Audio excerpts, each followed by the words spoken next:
Ingatkan tekad, kuatkan hati.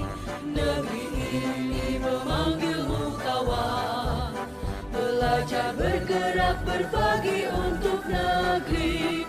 Guru penggerak, majukan pendidikan. Guru penggerak menghamba pada murid. Kreatif, rancang pembelajaran. Hargai potensi, tingkatkan prestasi. Lahirkan profil pelajar Pancasila. Belajar, bergerak, berbagi untuk negeri. Kita menjalin kolaborasi. Assalamualaikum.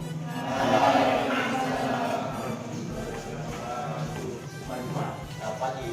Hari ini kamu boleh Pak untuk berikan kajian kelas kepada kelas kita. Oh ya, silakan. Tenggang waktu sebentar ya Pak ya. Boleh, boleh.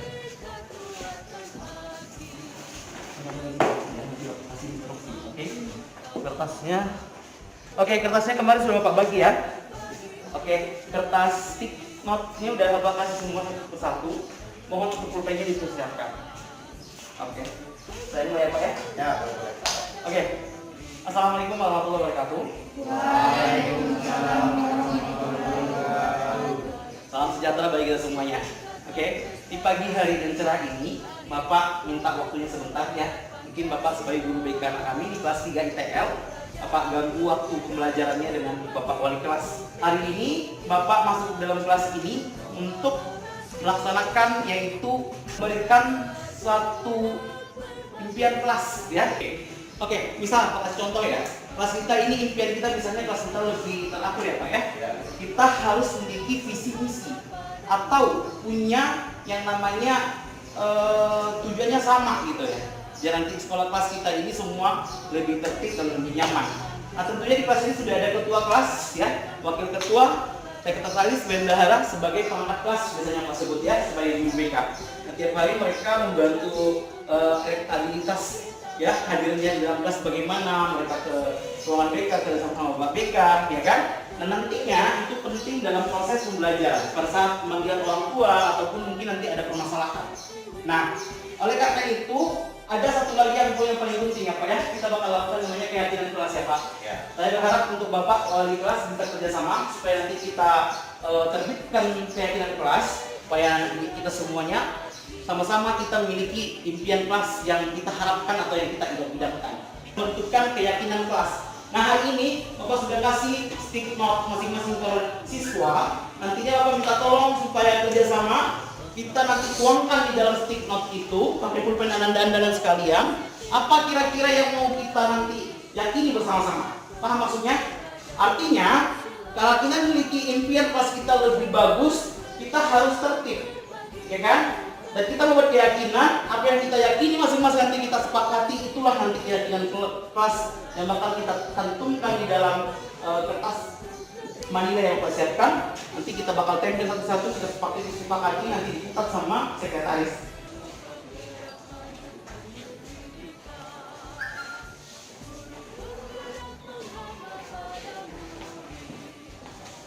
Untuk yang sudah selesai boleh ditempel satu orang ke depan masing-masing. Yuk, tempel di sini. Ini dari sana, tempel nak. Lahirkan profil pelajar Pancasila. Belajar, bergerak, berbagi untuk negeri. Kita menjalin kolaborasi. Belajar, bergerak, berbagi untuk negeri. Demi bakti pada Ibu Pertiwi. Silakan di sini kembali. Enak, masukkan. Ibu Pertiwi.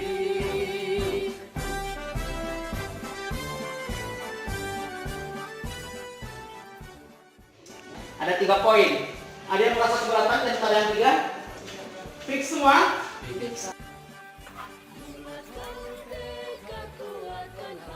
Nah selanjutnya kita bakal memomentumkan ya para, mohon perhatiannya.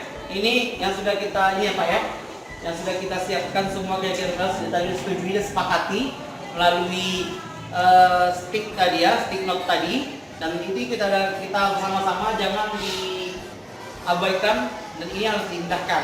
Nah ini ada 3 yang menyetujui, ada Bapak Wali Kelas ya, Pak Sayudi dan Bapak sebagai guru BK dan Ketua Kelas mewakili perangkat kelas ya sebagai pimpinan kelas di kelas 3 ETL. Sah ya? Ya, dipersilakan untuk Pak Wali Kelas.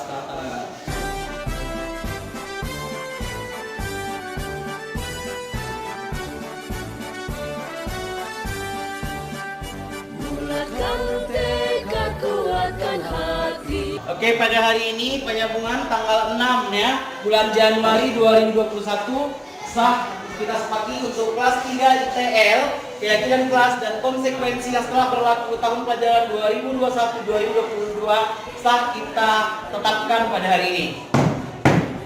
Tangan. Bulatkan tekad, kuatkan hati. Negeri ini memanggilmu kawan. Belajar bergerak berbagi untuk negeri. Guru penggerak majukan pendidikan. Guru penggerak menghamba pada murid. Kreatif rancang pembelajaran. Hargai potensi, tingkatkan prestasi. Lahirkan profesor. Assalamualaikum warahmatullahi wabarakatuh. Puji syukur kepada Allah Subhanahu wa taala, Tuhan yang Maha Esa yang telah berikan kepada kita nikmat kesehatan, kesempatan dapat berkumpul pada hari yang bahagia ini.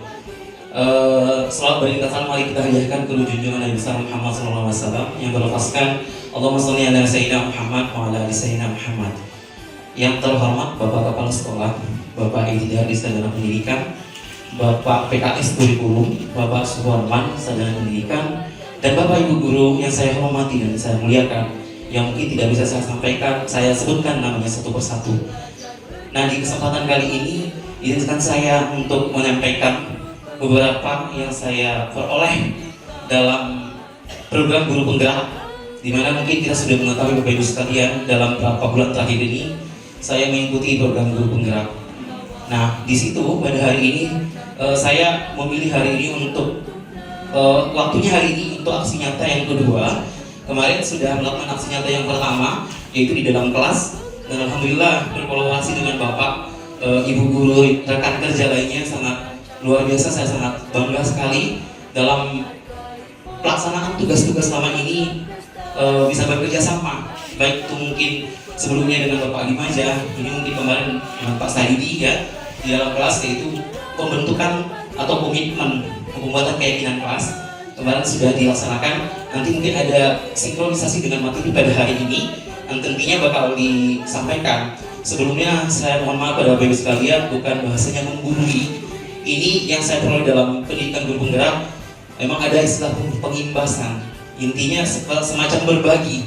Jadi apa yang saya peroleh dengan kesempatan itu sudah selayaknya saya memberikan kepada teman-teman sekalian, rekan guru, supaya nantinya mudah-mudahan dilaksanakan akan memperbaiki seperti judul besarnya, yaitu menjadi sekolah impian ataupun kelas impian, tercapainya budaya positif di dalam sekolah kita SMK Negeri 2 Penyambungan. Itu harapannya. Bapak Ibu sekalian, budaya positif atau ekosistem positif.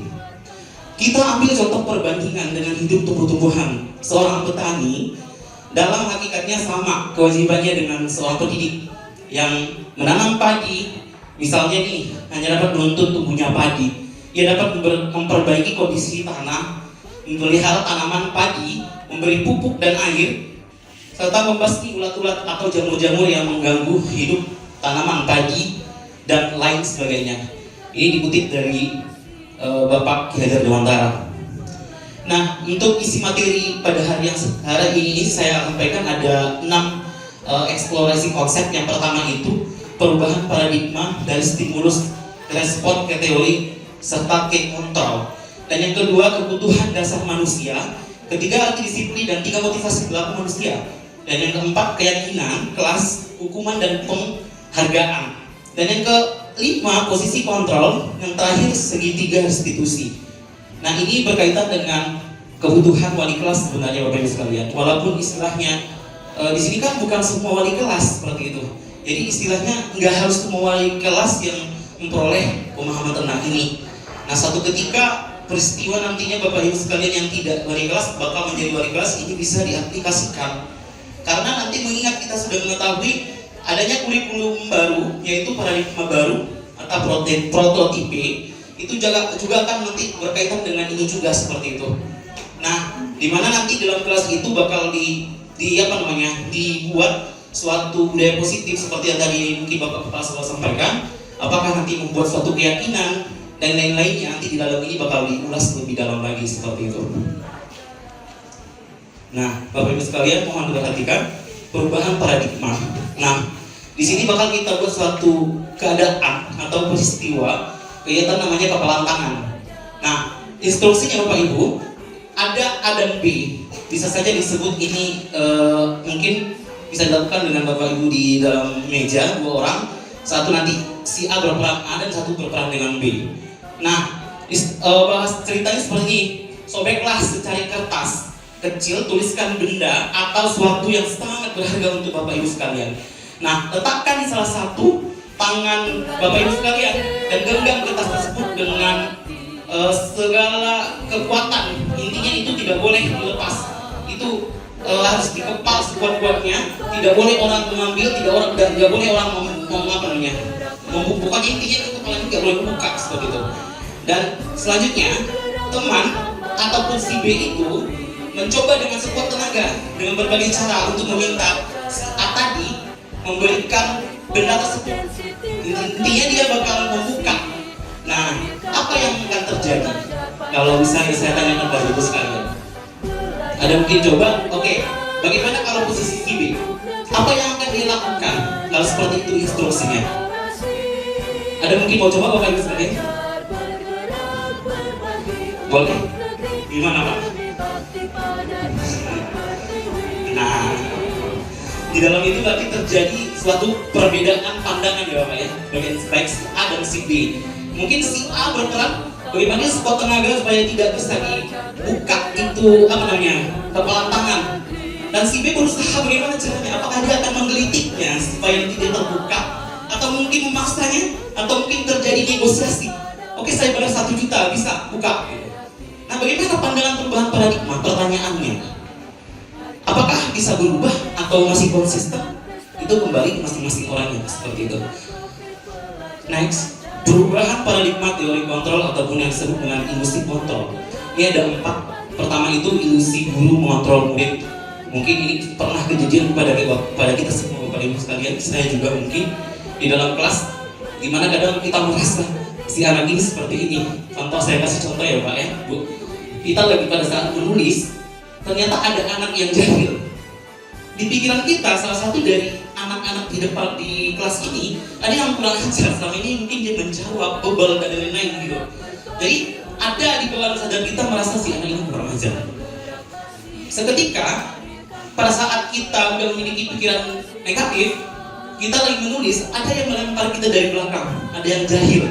Nah, ternyata kita langsung melihat tidak melihat orangnya, dan kita menunjuk si A karena kita mikir dia ini kurang ajar. Nah, ternyata rupanya salah, makanya itu disebut dengan ilusi. Berarti kita sudah salah mempraduga dalam artian. Nah, ini salah satu contoh. Dan yang kedua, ilusi bahwa kritik dan membuat orang merasa bersalah dapat menguatkan karakter. Yang ketiga, ilusi bahwa semua penguatan positif efektif dan bermanfaat. Dan yang terakhir, ilusi bahwa orang dewasa memiliki hak untuk memaksa. Nah, ini dia perubahan paradigma menjadi stimulus respon dan teori kontrol. Nah, bisakah kita mengontrol seseorang? Pertanyaannya.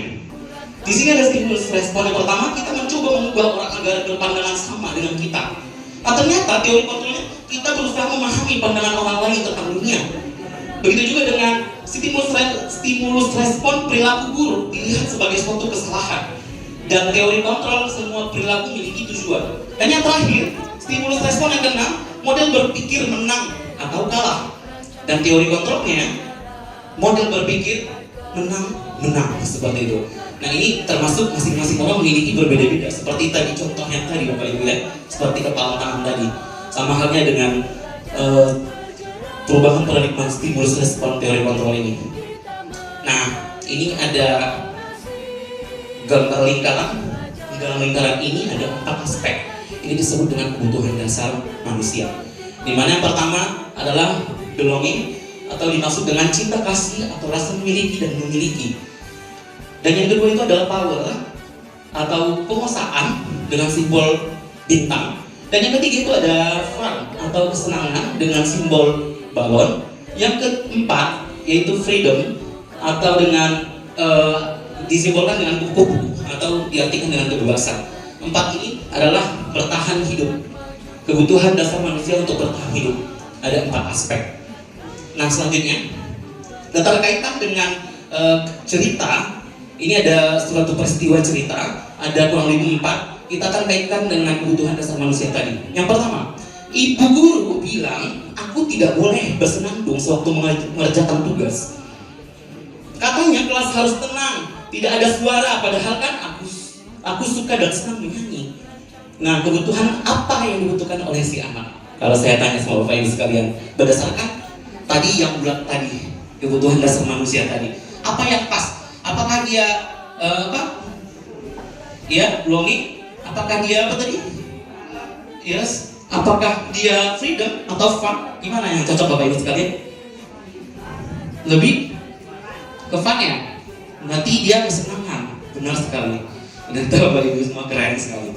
Iya benar sekali. Si anak berarti kebutuhan dasarnya adalah kesenangan. Dan yang soal yang kedua, cerita yang kedua, ibu guru tidak menyapaku hari ini. Padahal aku pakai jepit rambut baru. Kebutuhan apa yang dibutuhkan oleh si anak?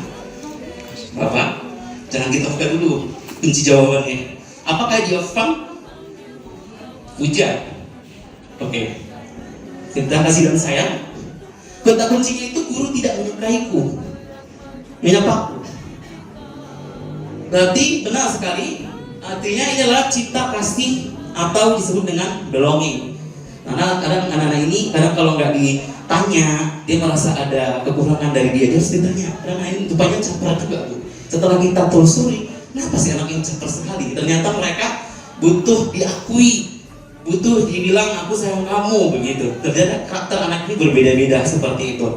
Nah mungkin kebutuhan dasar si anak tersebut dengan cerita tadi adalah belonging atau cinta kasih atau rasa miliki dan memiliki. Nah selanjutnya, aku bosan. Masa belajar cuma gitu-gitu saja? Dengarin ibu guru saja. Kebutuhan apa yang dibutuhkan si anak? Kuncinya adalah aku bosan. Iya, kebebasan ya Bu ya. Bentar sekali. Selanjutnya, aku sebel. Gambarku tidak rapi. Malah ibu guru nunjukin ke teman-temanku di depan kelas. Apa kebutuhan si anak Bapak Ibu dari 4 yang tadi? Berarti kuncinya gambarku tidak rapi, malah ibu guru nunjukin. Berarti mungkin dia agak dijustifikasi. Iya, dipermalukan. Ini ternyata jawabannya adalah power, penguasaan seorang guru ataupun manajerial di dalam kelas. Seperti itu. Nah selanjutnya Bapak Ibu, kita langsung ke teori motivasi perilaku manusia. Ada 3. Yang pertama, untuk menghindari ketidaknyamanan atau hukuman. Apa yang akan terjadi apabila saya tidak melakukannya? Kita masuk motivasi eksternal. Dan yang kedua, untuk mendapatkan imbalan. Apa yang akan saya dapatkan apabila saya melakukannya? Kita masuk motivasi eksternal. Yang terakhir, untuk menghargai diri sendiri, menjadi insan sesuai harapan, saya akan menjadi orang yang seperti apa bila saya melakukannya. Inilah motivasi internal atau tujuan disiplin positif. Inilah paling tidak minimal pola pikir anak kita Bapak Ibu targetnya. Nah selanjutnya ini Merdeka. Ini dari Bapak Filsafat Pendidikan Indonesia, Bapak Ki Hajar Dewantara. Karena program guru penggerak ini rata-rata ini pola pikirnya dari Bapak Filsafat Pendidikan, yaitu Ki Hajar Dewantara. Dimana kita semua memahami 3 trilogi pendidikan atau trilogi EHD. Pertama Ingarso, Sumtrodo, Ingmadio, Mamungkasto, dan yang ketiga Tuduri Handayani. Nah mungkin saya nggak bisa jabarkan ya Bapak Ibu karena tidak menyesuaikan dengan judul besarnya seperti itu. Nah menurut Ki Hajar Dewantara, merdeka itu artinya tidak hanya terlepas dari perintah, akan tetapi juga cakap buat memerintah diri sendiri. Nah untuk keyakinan kelas, hukuman dan penghargaan, mengapa tidak peraturan saja? Mengapa harus keyakinan kelas, redaksi bahasanya? Itu pertanyaannya Bapak Ibu. Kenapa harus keyakinan kelas yang digalakkan dalam pembuatan peraturan kelas yang selama ini kita biasa dengan membuat aturan dalam kelas masing-masing seperti itu. Ini kan cuma hanya berdasarkan redaksi bahasa ya Bapak. Kalau kita mengamati ternyata keyakinan sama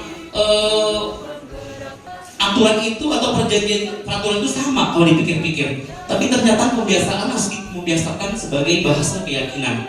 Nah, contoh mengapa kita memiliki peraturan harus menggunakan helm bila mengendarai kendaraan roda 2? Mengapa kita memiliki peraturan 3M, menggunakan masker, mencuci tangan, dan menjaga jarak 1,5 meter? Mengapa kita memiliki peraturan harus datang tepat waktu pada saat mengikuti pelatihan pembelajaran? Itu pertanyaannya. Untuk mendukung motivasi intrinsik, kembali ke nilai-nilai atau keyakinan-keyakinan lebih menggerakkan seorang dibandingkan mengikuti serangkaian peraturan-peraturan. Nah, ini contoh pembuatan kesepakatan kelas untuk sekolah TK Dharma. Kita sudah punya, nanti kita bakal menonton 16 menit yang sudah dikumpulkan kemarin pada saat saya melakukan simulasi keyakinan kelas di dalam kelas Pak Saryuki. Mungkin nanti di akhir materi. Nah, selanjutnya ini ada peraturan dan keyakinan kelas. Pertama itu selalu kembalikan buku ke tempatnya. Ini boleh macam ini redaksinya nanti Bapak Ibu wali kelas yang nanti bakal membentuk di dalam kelas. Misalnya pertama selalu kembalikan buku ke tempatnya. Nah, keyakinan kelas atau nilai kebijakan yang dituju adalah tanggung jawab. Yang terakhir, jangan berlari di kelas atau koridor, itu peraturannya. Dan keyakinan kelasnya adalah keselamatan dan keamanan kepedulian. Nah, ini adalah mungkin redaksi bahasa yang disesuaikan nantinya pada saat Bapak Ibu membentuk keyakinan kelas di dalam kelas masing-masing. Misalnya kalau kemarin Pak Saidi, mungkin nanti Bapak Ibu akan melihat ada perbedaan. Kenapa tidak sesuai dengan itu yang dibentuk kemarin? Karena kemarin hanya kebutuhannya adalah untuk sekedar acuan untuk Bapak Ibu sekalian, kami buat seadanya. Jadi sistemnya nanti si anak nanti bakal berpikir dengan apa kira-kira yang mereka butuhkan di dalam kelas. Nah, kita sebagai manajerial, sebagai pemimpin di dalam kelas memfasilitasi, mendorong dan lain-lain, dan kita menyepakati istilahnya apa kira-kira kebutuhan kita. Nah, mereka nanti yang bakal mengasesikan, serta kita tinggal mengubah redaksinya saja dan menyesuaikan dengan sesuai topik di budaya positif seperti itu. Nah, tindakan guru ini ada beberapa contoh. Tindakan guru mencatat 100 kali di dalam buku kalimat, saya tidak akan terlambat lagi karena terlambat ke sekolah. Ini termasuk hukuman atau konsekuensi. Ternyata itu hukuman. Nah, selanjutnya lari mengelilingi lapangan basket 2 kali karena terlambat hadir di sekolah. Ini tindakan guru yang seperti apa? Hukuman atau konsekuensi? Itu adalah hukuman. Terakhir, lari mengelilingi lapangan basket 2 kali karena terlambat 10 menit untuk pelajaran PJOK. Itu konsekuensi. Itu beda cerita. Ya Bapak Ibu sekalian. Nah, perbedaan hukuman dan konsekuensi. Hukuman pertama, sesuatu yang menyakitkan harus terjadi, dan konsekuensi itu sesuatu harus terjadi. Hukuman yang kedua membuat anak sakit atau fisik maupun hati. Kalau konsekuensinya membuat anak merasa tidak nyaman. Dan kalau untuk jangka waktu lama itu hukuman, yang anak menghargai di situ termasuk konsekuensi. Paksaan adalah hukuman, stimulus tanggapan adalah konsekuensi. Mendorong anak menyakiti diri sendiri itu adalah hukuman. Mendorong anak agar mudah menyesuaikan diri itu adalah konsekuensi. Anak belajar untuk menyembunyikan kesalahan itu adalah hukuman. Anak belajar untuk mematuhi peraturan itu adalah konsekuensi. Marah, rasa bersalah, dipermalukan, merasa tak dihargai, dan itu adalah hukuman. Kehilangan hak, dibuat tidak nyaman, diasingkan untuk sementara atau time out, itu dimaksud dengan konsekuensi. Posisi kontrol, ada 5 posisi kontrol Bapak Ibu sekalian. Di mana posisi Bapak Ibu sekalian saat ini, bagaimana perasaan Bapak Ibu sekalian saat ini. Nah, di sini ada nada suara apa yang tersampaikan dari sebuah pesan. Pertama itu kata-kata itu 10%, nada suara itu 35%, non-verbal atau bahasa tubuh itu 55%. Nah, kegiatannya di sini Pak sekalian, di sini bahasanya apa yang kamu mau. Nah, ternyata tugas Bapak Ibu sekalian coba dipraktekkan di meja masing-masing. Mempraktekkan ada suara kelima posisi kontrol, yaitu pertama penghukum, pembuat orang lain merasa bersalah, teman, atau pemantau manajer dengan kata-kata yang di bawah. Ada mungkin Bapak Ibu yang mau coba? Kira-kira bagaimana nada kita kalau sebagai penghukum dengan kata apa yang kamu mau? Apakah lembut? Apa yang kamu mau? Seperti itu kan Bapak Ibu sekalian? Nah ini pasti berbeda ya Bapak Ibu ya. Nadanya agak sedikit, ada yang lebih tinggi, ada yang lebih rendah, disesuaikan dengan keadaan masing-masing. Mungkin ada yang mau coba Pak sebagai penghukum bagaimana ya nadanya? Coba Pak Sri. Boleh coba Pak? Enggak ada. Misalnya begini, kalau saya sebagai penghukum, apa yang kamu mau? Berarti kan nadanya juga tinggi ya Pak ya. Disesuaikan dengan nada kebutuhannya. Kalau seorang teman apakah sama? Pasti beda kan Pak? Bagaimana nadanya kira-kira Pak? Versi Bapak? Mau coba Pak?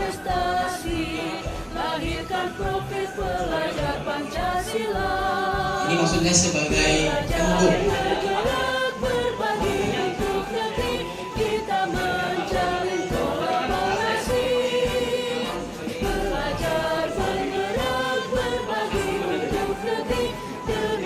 Itu beda. Biasanya kalau pemimpin hukum itu kita emosi lagi naik. Kalau kita merasa bersalah, mungkin emosi kita lagi terkontrol. Maunya apa nak?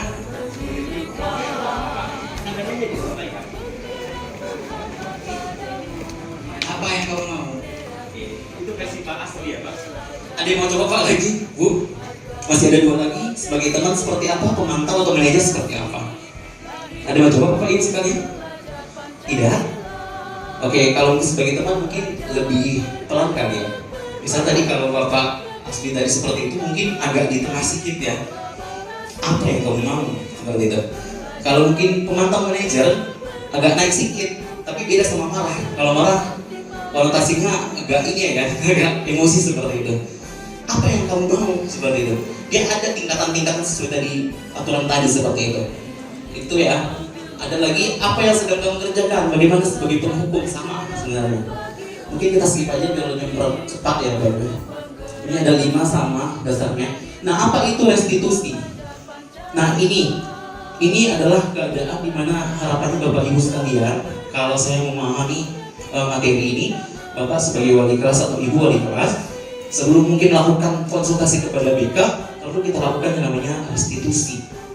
Nah ini dia pengertiannya. Restitusi adalah proses menciptakan kondisi bagi murid untuk memperbaiki kesalahan mereka, sehingga mereka bisa kembali pada kelompok mereka dengan karakter yang lebih kuat. Nah 9 ciri-ciri restitusi. Pertama itu bukan untuk menebus kesalahan, namun untuk belajar dari kesalahan. Yang kedua, memperbaiki hubungan. 3 tawaran bukan paksaan. Restitusi menuntut untuk melihat dan ke dalam diri. Yang kelima, restitusi mencari kebutuhan dasar yang mendasari tindakan. 6. Restitusi diri adalah cara yang paling baik. Yang ketujuh, restitusi fokus pada karakter bukan tindakan. 8. Restitusi fokus pada solusi. 9. Restitusi mengembalikan murid yang berbuat salah pada kelompoknya. Nah ini salah satu acuan juga Bapak Ibu sekalian saat membuat satu restitusi kepada siswa kita seperti itu. Inilah yang perlu harus dipahami aturan-aturannya. Nah di sini ada namanya segitiga restitusi Bapak Ibu, di mana yang pertama itu di bawah ini menstabilkan identitas. Setiap orang pasti pernah melakukan kesalahan dan kamu bukan satu-satunya yang pernah melakukan ini. Dan yang kedua, tindakan validasi tindakan yang salah. Adakah cara yang lebih efektif untuk mendapatkan apa yang kamu butuhkan? Kamu tentu punya alasan mengapa melakukan itu. Dan yang ketiga, menanyakan keyakinan. Nah, nilai-nilai apa yang telah kita sepakati? Kamu ingin menjadi orang yang seperti apa? Inilah yang namanya segitiga restitusi. Jadi aturannya dari bawah ke kiri dan ke kanan seperti itu. Nah, di sini menstabilkan identitas seperti apa? Salah satu contoh Bapak Ibu sekalian, untuk membuat anak yang merasa gagal karena berbuat salah menjadi positif terhadap dirinya. Nah, guru berkata, berbuat salah itu hal yang manusiawi. Dan yang kedua, tidak ada manusia yang sempurna. Bapak atau Ibu juga buat salah. Kita pasti bisa menyelesaikan permasalahan ini. Bapak atau Ibu tidak tertarik untuk mencari tahu siapa yang benar, siapa yang salah. Bapak atau Ibu lebih tertarik untuk menyelesaikan masalah. Kalau kamu menyalahkan dirimu sendiri terus-menerus, apakah kamu bersikap baik pada dirimu sendiri? Nah, untuk validasi tindakan yang salah sebelah kiri tadi, membantu siswa siswa mengenali basic need atau kebutuhan yang ingin dipenuhinya ketika melakukan kesalahan itu. Pada dasarnya setiap tindakan manusia tujuannya adalah memenuhi basic needs. Apakah itu power, freedom, love and belonging, atau fun atau survival? Jadi seperti tadi itu Bapak Ibu disesuaikan dengan itu. Nah, Guru berkata, kamu bisa saja kan melakukan hal yang lebih baik, lebih buruk, tapi kamu tidak melakukannya kan, gitu. Sama dalam prosedurnya seperti itu, disesuaikan. Pertama, terkadang kita perlu anak itu berbicara, kita lakukan semacam pemantik dalam istilahnya dia. Kadang harus model anaknya harus inikan dulu, diikuti alurnya dulu. Terkadang kalau kita langsung justifikasi, ternyata mereka tidak terbuka seperti itu. Makanya ada aturan-aturannya. Inilah mungkin menyesuaikan dengan segitiga restitusi tadi. Nah, selanjutnya untuk menanyakan keyakinan nilai yang diyakini di sebelah kiri tadi ya Bapak Ibu. Kalau dari segitiga sebelah kiri. Nah, anak melihat kesalahannya dihubungkan dengan norma sosial dan nilai-nilai yang mendasari manusia berinteraksi dengan orang lain. Nah, Guru berkata, apakah nilai yang kita percaya di kelas atau sekolah kita, nilai-nilai universal apa yang telah kita sepakati? Kelas yang ideal itu seperti apa sih? Kamu ingin jadi anak seperti apa? Dan apa yang kamu rasakan ketika kamu melakukan itu? Kamu menjadi orang yang seperti apa? Nah, ini dia tadi menanyakan keyakinan nilai yang diyakini. Ini termasuk juga sama halnya. Jadi inilah panduan yang untuk melaksanakan segitiga restitusi tadi Bapak Ibu. Dan mungkin materi saya cukup Bapak Ibu sekalian.